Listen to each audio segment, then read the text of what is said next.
Gently close your eyes. Your fingers interlaced and placed in front. Your back, your neck and head erect. Your body relaxed. Your breathing normal.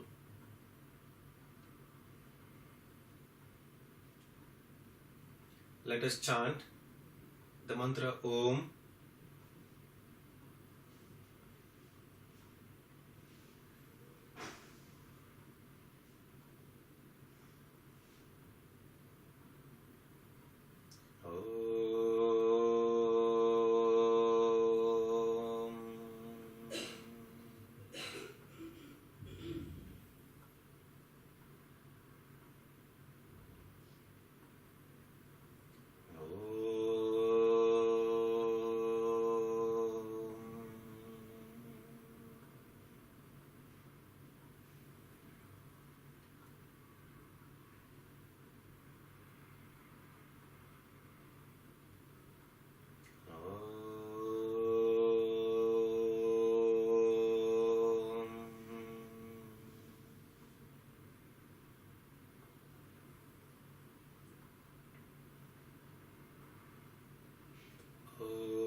Sahana vavatu, sahanau bhunaktu, sahaviryam karavavahai, tejasvinavaditamastu mavit vishavahai. Om Shanti, Shanti.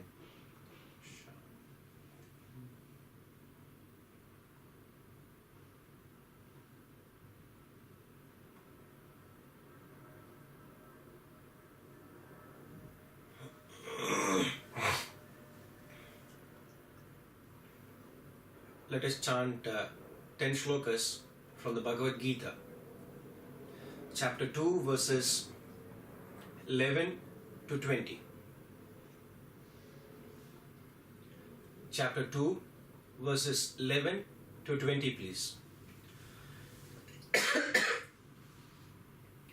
Shri Bhagavan Uvacha Ashochanan Vashochastvam Prajnavadhamsha bhashase Gatasu nagatasumscha Nanushocanti panditaha Natvevaham jatunasam Natvam neme janadhipaha Nachaiva na bhavishyamaha Sarve vayamatah param Dehinosmin yatha dehe Kaumaram yauvanam jara Tatha dehantara praptihi Dhirastatra namuhyati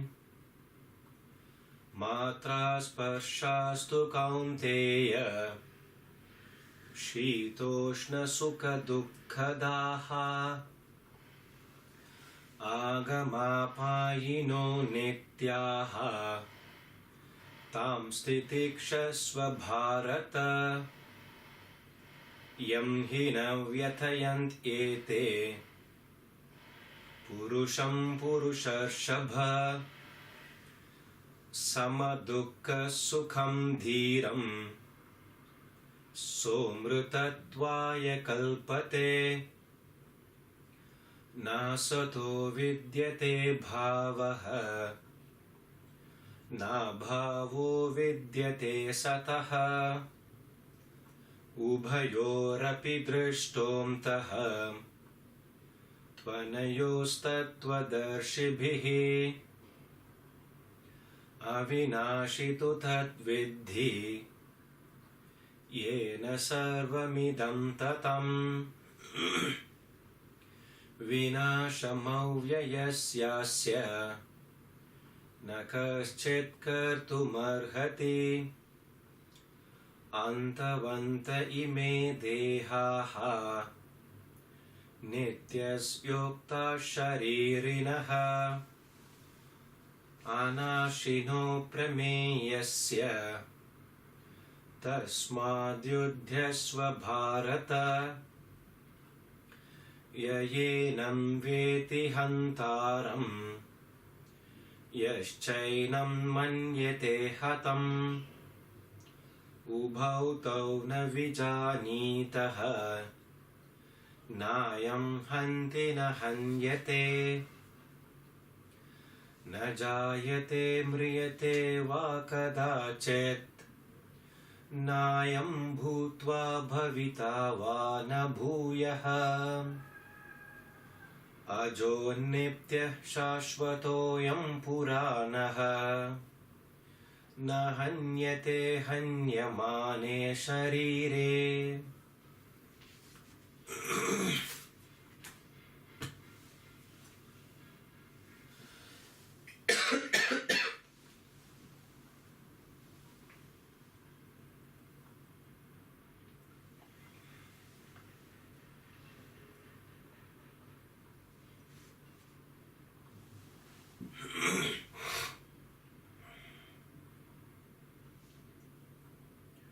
In the previous class, we were discussing about the relation between Atman and matter. Atman and physical body, mind and intellect. And we said Atman is our essential self. How? Without petrol, no vehicle can move. Without Atman,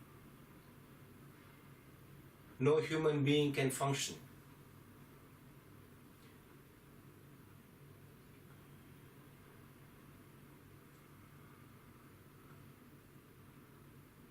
The outer body of the vehicle moves because there is an engine which is propelling the outer body of the car, of the vehicle.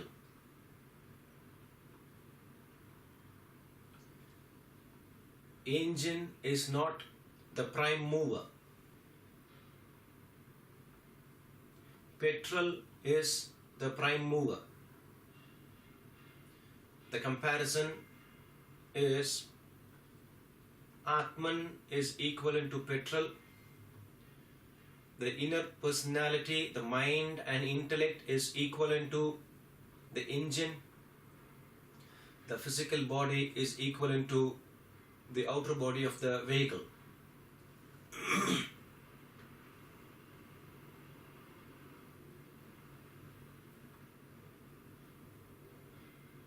We are going to elaborate a little further on this particular topic.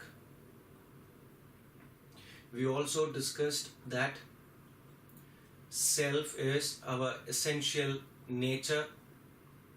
It is changeless. With regards to the changeless entity,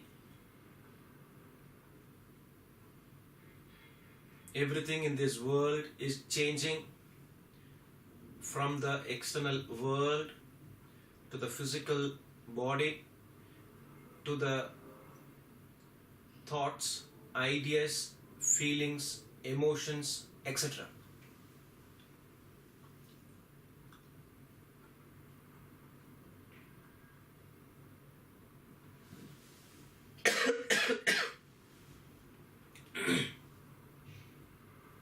My throat is a little bad, so kindly cooperate with me.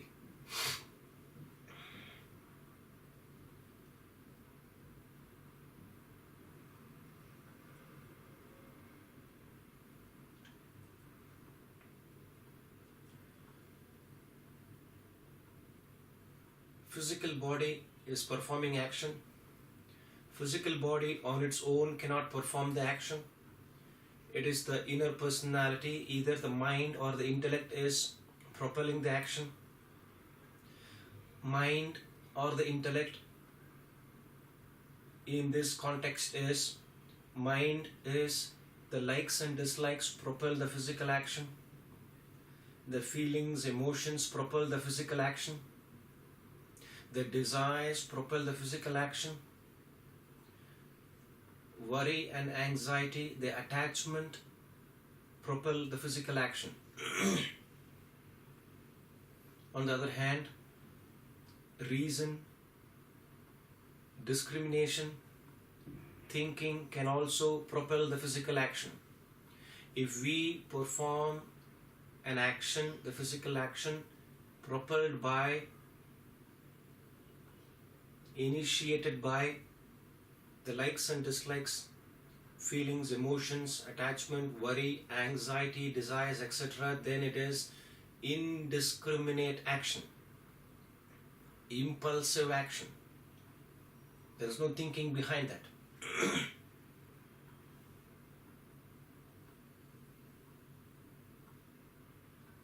On the other hand, if an action is propelled by reason, thinking, discrimination, after weighing the pros and cons, and then you initiate an action, then it is called discriminative action.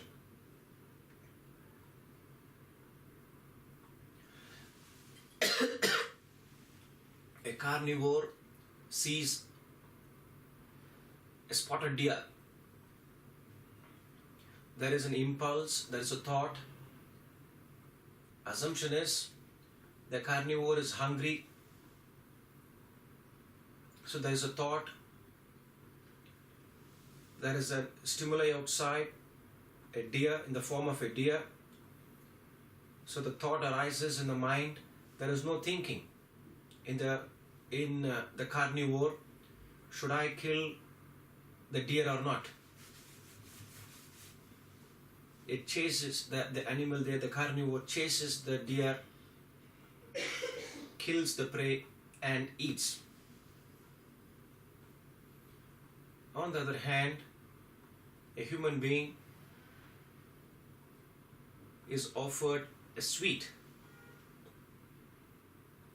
It can be any time for that matter. The person would have had his full meal and he goes to another person's house and the person offers sweet. The person there, when the sweet is being offered, does the thinking, should I consume this, eat this sweet or not?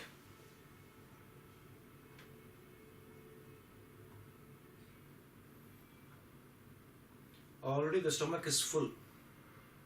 If the person has that strong like for that sweet, then the like initiate that action and the physical body consumes it, eats that sweet. Suffer. This is indiscriminate action. On the other hand, the same person, when the sweet is being offered, applies his thinking. No, I just now had late lunch, so thank you so much. I will not have this sweet now. Discriminative action.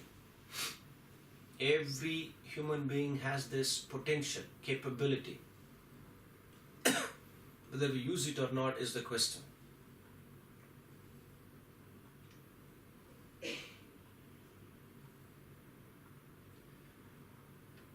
And we gave example in the last class. We gave an example of how the brass vessel is bright and brilliant.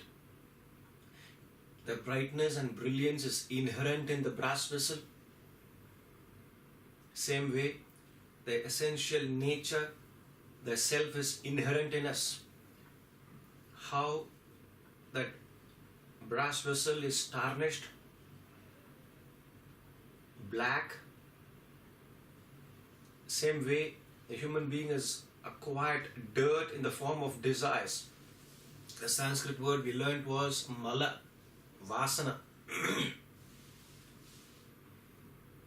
By applying the brasso, the dirt covering is removed from the brass vessel, and the brightness and brilliance of the brass vessel is revealed again, is regained again.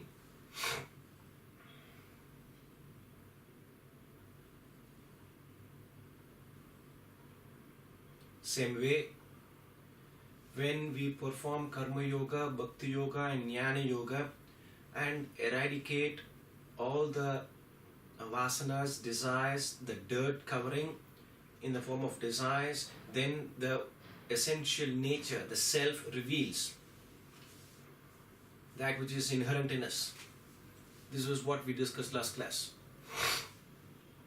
Today, in this class, let us discuss further with the same, physical body, mind and intellect, the same discussion. When Atman functions through the physical body, we become the physical personality performing physical actions through the jnana indriyas and the karma indriyas. Jnana indriyas are organs of perception. Karma indriyas are the organs of action.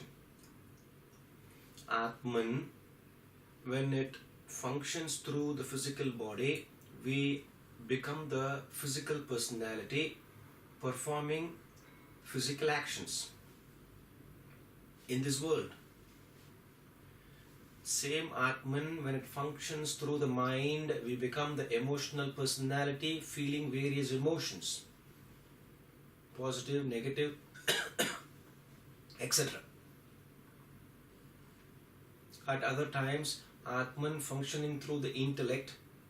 Now I am going to bring in the gross intellect and the subtle intellect, two types of intellect. One is Sthula Buddhi and other one is Sukshma Buddhi.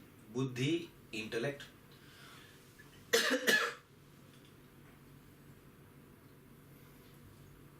Based on the function,